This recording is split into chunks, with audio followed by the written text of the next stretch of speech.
brothers decide to change the game. This year, see the podcast that everyone's calling amazing, Blacker Than Black. To the artist for artists. To artist for artists. This is the Artist for Artists podcast. Okay. Yes. In a world full of podcasts, three brothers decide to change the game. This year, see the podcast that everyone's calling amazing, Blacker Than Black. Subscribe now to see Art for Artists, streaming live on Tubi. We are not on Tubi. We are not on Tubi, right? We are so not on Tubi. Let's make sure we understand this right now, okay? Now, we're not going to, but we're not. Ladies and gentlemen. Right. And today's guest is somebody that I've been following for a long time, bro. And it's amazing to see, his progression, the things that he's doing, moving from social media on, and now just getting the recognition he deserves. You know what I mean? You guys know him as Denzel Washington. No? All right. No, I'm lying. Christian King is in the building, y'all. Let's go. Give it up. Listen. C is in here, bruh. Yeah, he's here, bro. You ever heard it? Seen a pastor get his bio read? I hate that. And they slouch a little bit, though. They slouch like humble. Yep. Yo. Bruh. Give me some water. Oh, then they come with the tissue on the top. Right. And They don't drink water no more. They drink Gatorade. Gatorade? It's Gatorade? Yeah, it's Hate that. Gatorade. Electrolytes. Yeah, that makes sense. I hate that. But bro, listen, before we even get there, because I'm trying to get through this podcast, I'm smiling now because you guys, 10 minutes ago, we were clowning in here, like legit with this guy here, just clowning. But I want to say thank you for being here. Like, seriously, bro. Thank you so much. I've known this dude for a minute now and always seen him, always was around him at different events in different places, and it was always love. It was always encouragement to each other. I think we've hung out one time and I really got a chance to know him as a person, and that was really after the pandemic. We was at that barbecue. Yep. That was crazy. We was at a barbecue right after the pandemic. And as soon as the pandemic kind of like got to a place where we can be outside just for a little bit, we pulled up at the same barbecue. And I'm telling you, I got a chance to really get a chance to know him. And Shout out to my man Ali, man. Ali, We gotta do another man, one, brought man. us in. Yeah, we definitely need another one. Definitely this summer, for sure. Well, that's only if you're around, because this guy has been busy, traveling the world. I mean, Harlem native. Yes. So you were born and raised. Right. Born and raised in Harlem. I have friends from Brooklyn. Okay. But which part of Harlem? Because that matters. That does matter. I'm from like the top of Harlem. Cause some people be like, yeah, I'm from 109th. You're not Harlem. Calamate. But no, I'm from like the top of Harlem, top middle of Harlem. Gotcha. You know what I'm saying? So, you got Polo Grounds. Yeah. You got up the hill on Broadway. You got over by Esplanade. Like, so I'm in the middle. I'm in and all that. Yeah, you know what I'm saying? So I'm in the heart of Harlem. Copy. Word. Well, let me ask you this. As a kid growing up, though, were you annoying? It's probably annoying to my siblings Okay. because, I probably was getting a lot of the adult shine at one point because I was skinny, if you could believe it. And I really, they used to tell me, oh, look, Christian, do this or do that. My mother used to make me stand in front of the bed and sing this song that I learned in my daycare. And I never understood why she would cry. She would cry. So it was always a performance, But then again, parents, they do that. They find out you on the choir in school. Yeah. They calling up their friends at work. Hey, sing. We had to stand in a line of 4 and sing hallelujah salvation and glory. I'm like, Ma, you don't even like your coworkers. Why are you calling them? You show off.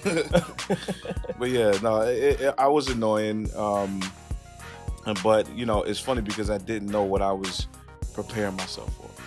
Right. And I think sometimes we go through life and, you know, we do stuff that we regularly enjoy as little people, you know what I'm saying? And then we grow up somewhere along the lines enjoying or living out the thing that we kind of, you know, unconsciously trained ourselves for. You know what I'm saying? So yeah, 100%. That's what's up. Yeah, and I can answer that for you now because I never thought I was gonna be that parent. I got 3 kids of my own, see. So anytime they do something amazing, bro, the cheerleader in me come up. I was just at my son's basketball game. He got so much better. Yeah. And he did some weird hook shot. I was about to call him out on it. It went in. If that hook shot didn't go in, yeah. I'm telling you right now. It went we in. had a long talk. And I acted like, I was like, do it again. I got the video. We went home. We got it on the big screen. We do it. So I know now. I was that kid too at church. You know, I was doing all that stuff too. My parents did exactly the same thing to me, and I hated it. But now I'm like, bruh, like, it's just something about it. You know, you want your children to succeed in anything. Yeah. So when they do it, you feel it and you happy. Sometimes parents will see it. You know, sometimes before anybody else does, before we even do. You know what I'm saying? Yeah, like 100%. Especially proud parents who you know, were anxious about, you know, because there's a lot that you can get into as a child these days. It's a fragile time. You know what I'm saying? So to have your child do something well, you know what I'm saying? That's just like, hook shot, son. Do it again. And then you gotta brag to the other, like your siblings who child ain't doing that well. Yeah. Oh, first of all, they already hate you. Right. You just off rip. Yeah, you know, instantly. So the funny thing is, in my family, I'm the only one without kids. Okay. So, you know, everybody's like, they got their kids, and I'm always I guess I'm the disciplinarian because I see so much in my nephews and my niece, and I'm just like, yo, you know, if ever there's an issue, come to uncle. You know what I'm saying? And so sometimes when they try to show off certain things, you know, I'm like my nephew plays drums, right? He's great at it. But sometimes his grades be slipping. So, you know, he play keys too. So he was like, look, uncle, you know, I can play an A chord. I was like, let me see you get A grade. Let me see that grade. Let me see you get those. You know what I'm saying? So, but I do feel it's important to celebrate, you know, your children when they do well. You know? Yeah, absolutely. Yeah, absolutely. It's such a confidence builder, such a seed. So positive reinforcement on it. Positive reinforcement. Oh, listen, ladies and gentlemen, y'all can't see her right now, but our other guest has just walked in. So I can't wait for y'all. Y'all listen. I'm telling y'all right now. It's about to be a treat for you guys. You just wait and see. Okay? Anyway, though, but go ahead to your point though, bro.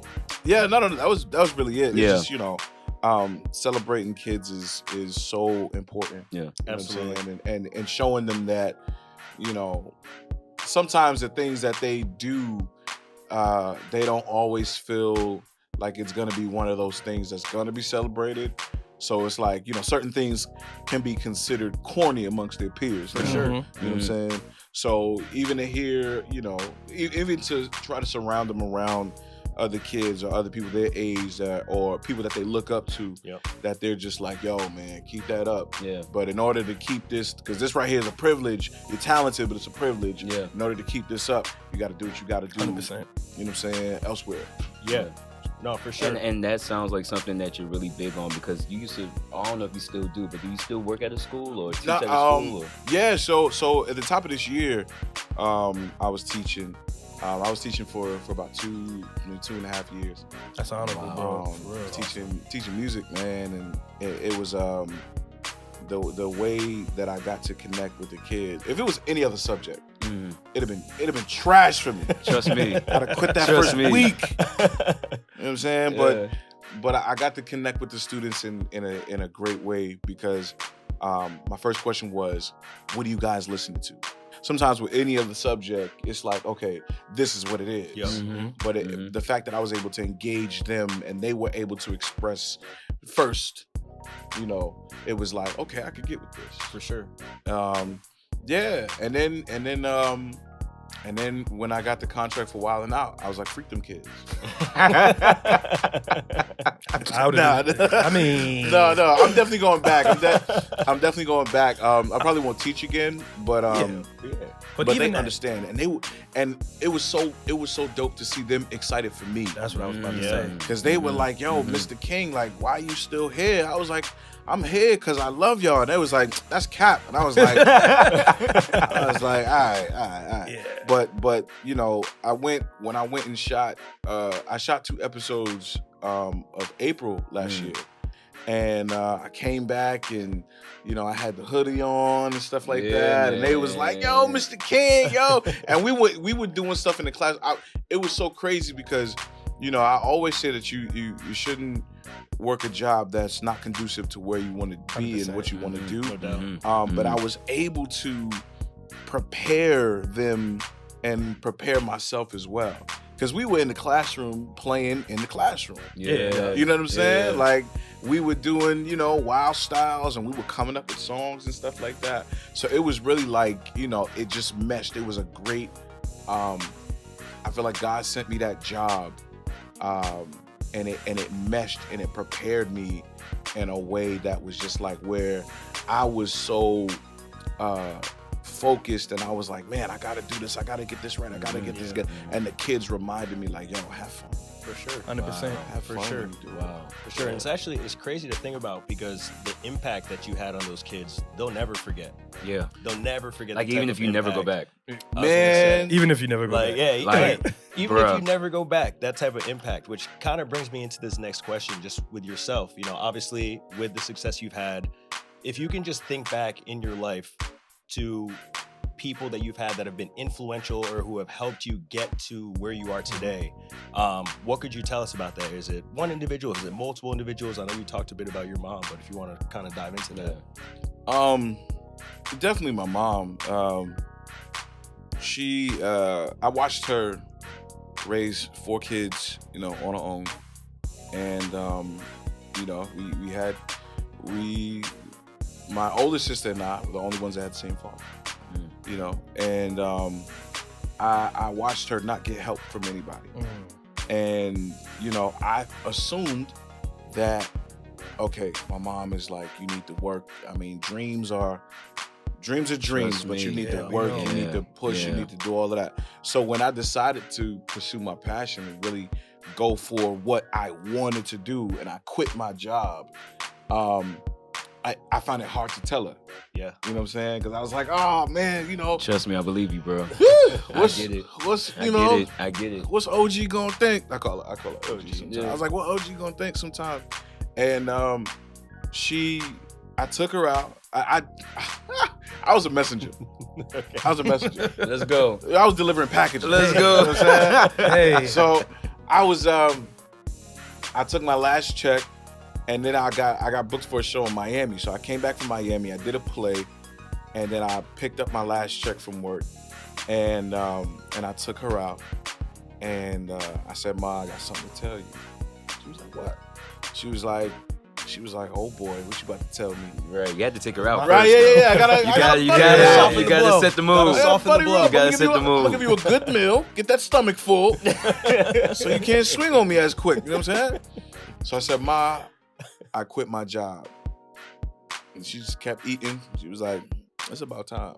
Wow. Changed everything. Yeah. Wow. That Absolutely. support right there, Woo! it just Once you get it from that one person that you like Yeah. needed the most, That bro. validation. Right. in a Support. sense. so Man. it's the same thing. It's funny because it was the same thing with me. I was at a job for 10 years, hospital stuff. I just was having my first kid with my lady, and you know, it's New York. You know, you trying to make it to work. The Right. trains be acting up and Yeah, everything yeah. else. And I made it to work that one day, and I've been trying to leave, bro. To do what you did, you had way more. So I give you those kudos for that. Man. But I was trying to leave for so long, and I kept pushing it back Yeah. and pushing it back. And God made that uncomfortable at a certain point because it was stuff that I couldn't even control. Like the train driver got sick. Yeah. Like or something like that. Right. Yeah. Conductors don't ever get sick, Right. bro. Right. People on the train get sick, but a conductor getting sick. Conductor getting How sick. did you conduct that?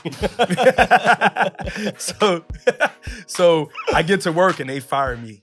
Like I sit at my desk. Wasn't right? waiting for that. Wait. I sit at my desk and I'm like this. And you know how you know when it's coming. Yeah. I'm Yeah, sitting It's there that energy, bro. and I'm just sitting there and I'm like, I hope they do it early in the day so I can enjoy my day. And I get the phone call and it was like, come upstairs. I was like, administration? Oh. I'll come upstairs. If you're going to find me, come down here. Right. So I go upstairs, I slide it over, right? He goes, oh man, cool, man. You know, it has to happen. I was like, something gave me peace in myself. Mm-hmm. And he was like, we're gonna have to let, I was like, with my ID. Right. Yeah. Just like that. There you go. And I left. And as I'm leaving, it was like sunny outside. I'm like, people are out here? like who's out? Y'all got jobs? And I'm realizing the quality that other people are having. So, but I'm scared to make that phone call to the wife, right? Mm-hmm. And I make the phone call and I'm like, yo, babe, man, it happened. They did it. They finally did it. She got quiet. And my lady ain't the, Yeah. Nah. So she got quiet. And all I heard was her say, it's about time. Now you can move on and do everything that you want to do. And that strength, I flew through. That's Knicks, Rangers, Adidas, everything just happened after that. Yeah. You know what I mean? Even sitting here with you guys, it was just like that. So that I know that feeling. Yeah. Like it's like, you know, you thinking it's the worst, and then that one person says that. Yeah. Your armor is on. So whatever comes on after that, you straight. Whatever. You know? can gear up right then and there. Right, right. That's like, that's like playing dreams and nightmares. Right, right. You know what I'm saying? You know ready? what I mean? I used to pray for times like you know what I'm saying? You walk outside, the sun shine. It's like you ain't seen sun in 10 years. Yeah. Face tomorrow. But you know what's crazy? Speaking about that, like, what do you feel like that moment is when you're in that, right? Like you're trying to get to that place where, all right, I'm not in the school, but I know there's more for me. What do you think that is that keeps us so stuck in just being comfortable where we are now, or maybe scared to just take that jump into the unknown, or like that jump into, all right, I have a 9-to-5, this is what I'm used to, this is what I'm accustomed to, I know there's more. Is it because we talk about the validation of having that support, but then once you get the support, it's now making that decision for real to be like, yo, I already quit or got fired or whatever. Now the decision is, where do I mentally go? Because let's even keep honest with that too. Even with jobs, For sure. on your mental, it comes with like a certain, like just heaviness. Comes with that safety. Yeah. It's just like, It's like the acronym. like even though it comes with stress, like even on your mental of just knowing like this is just what I have to do. Yeah. At the same time, it's like, but here's what's coming right after that. Mm-hmm. It's the acronym of fear, bro. Yeah. You know what I'm saying? False evidence appearing real. Mhm. In both our regards with the situation it's like this person is about to like slam on me.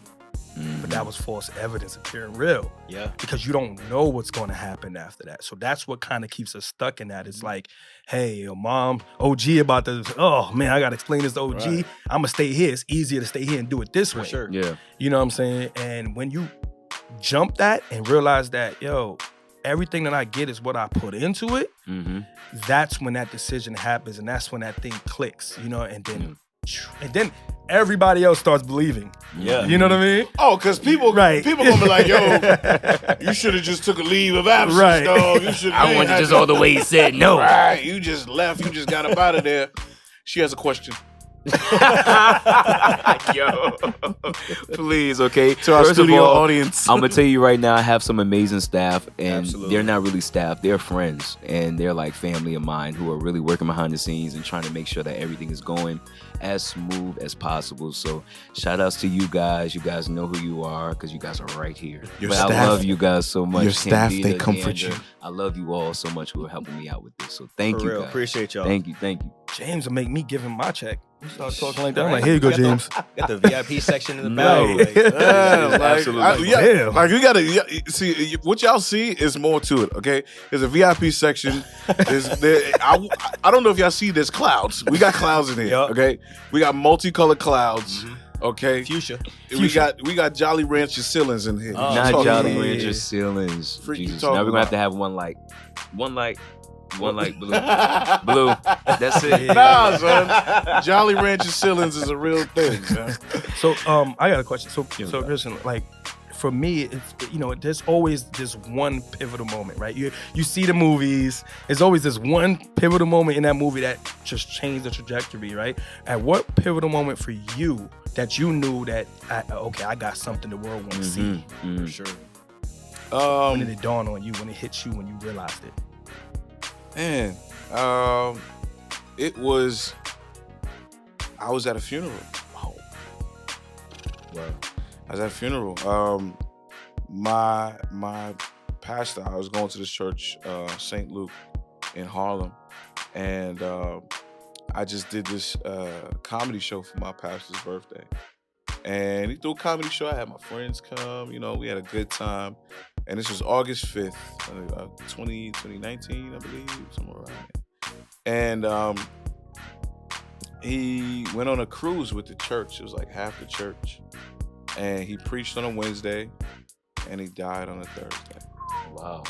And this guy was like, Dr. Johnny G. McCann. He was like, he said, yo, you about to do amazing things. And if you need somebody who, to pray for you, talk to, you need counsel, you need security, whatever it is, whatever you need when you go into these places, just hit me up and I got you. If you need funds or somebody, you want to do a show and somebody's not paying or whatever case may be, I got you. It's amazing. And this man who just told me all these things, I just passed away. He just a heart attack. You know what I'm saying? And half the church is on the cruise.